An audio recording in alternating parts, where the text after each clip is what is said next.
Let me at the outset extend my heartiest congratulations to the recipients of the President's Police Medals for Distinguished Service.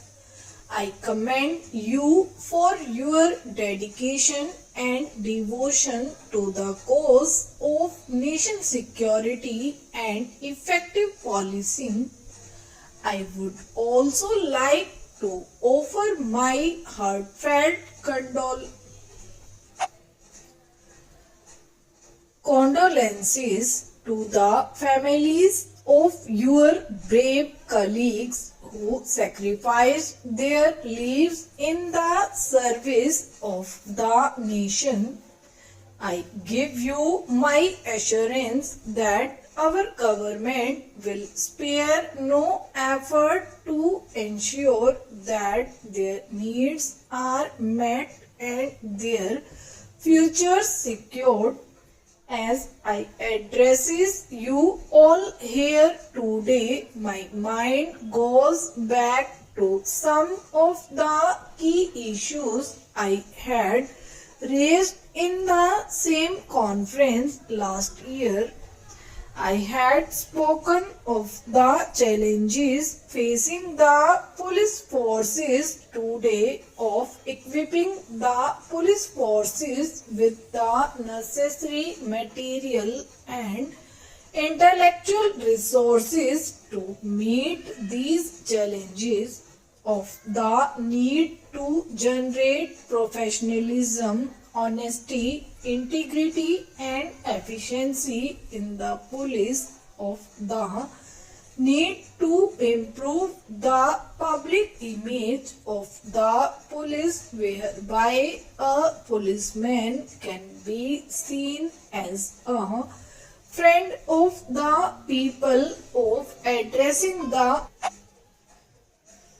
honesty, integrity and efficiency in the police, of the need to improve the public image of the police whereby a policeman can be seen as a friend of the people, of addressing the material needs of policemen, particularly of those at the cutting edge grassroots level, and of reforming the police system so as to make it a more effective and human organization.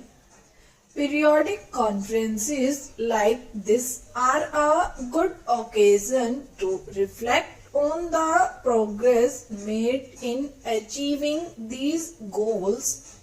I had also asked the Home Ministry to quickly examine the recommendations of earlier committees on police reforms and suggest easily implementable measures.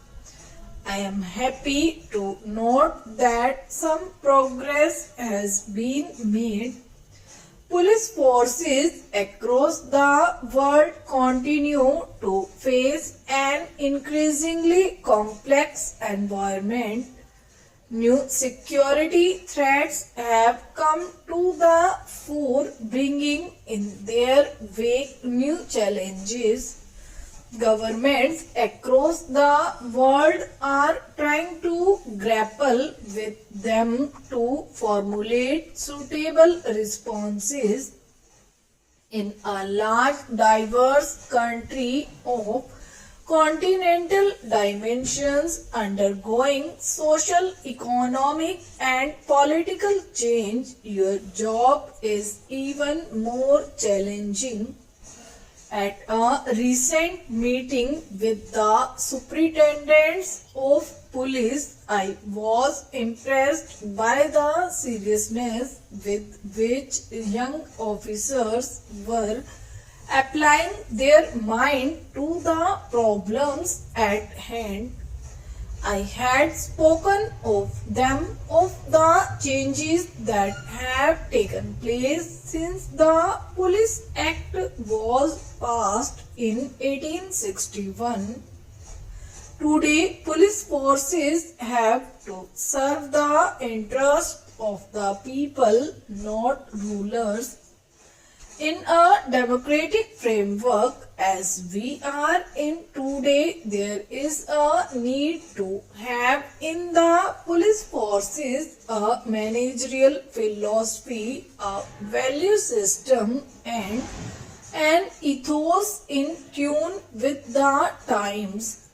I had emphasized the need to ensure that police forces at all levels change from a feudal force to a democratic service. The spirit of public service, of respect for the rights of individuals, of being just and humane in one's actions must permeate the entire police force.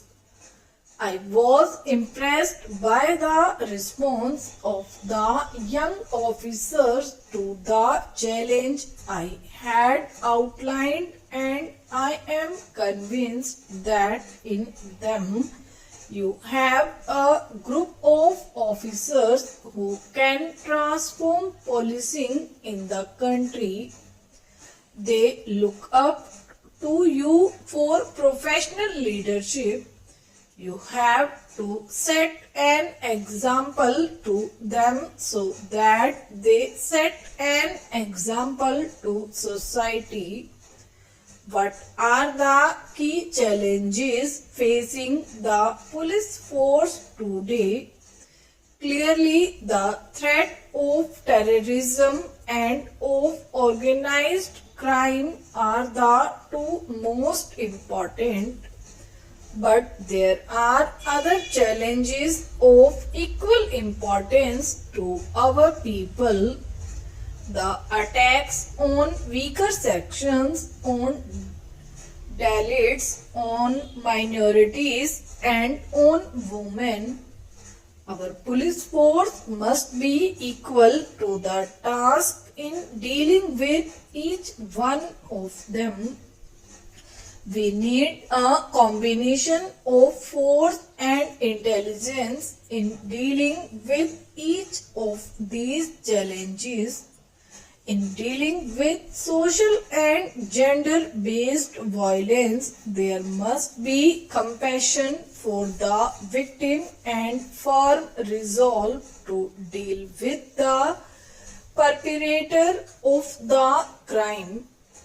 I call upon you to devote particular attention to crimes against all vulnerable sections of society, such as members of the scheduled castes and scheduled tribes, women, children, and senior citizens. With economic progress, some of the fault lines in society have also become wide.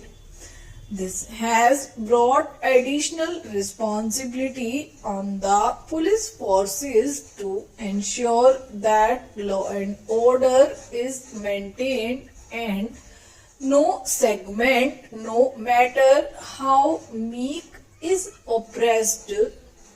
It is true that on account of a variety of factors, the fruits of developments have not reached certain sections of the society. The government is committed to providing equal opportunity to every community and every section of the population. The police must also be viewed as a fair, efficient, and honest service. The people must have confidence in your professionalism. While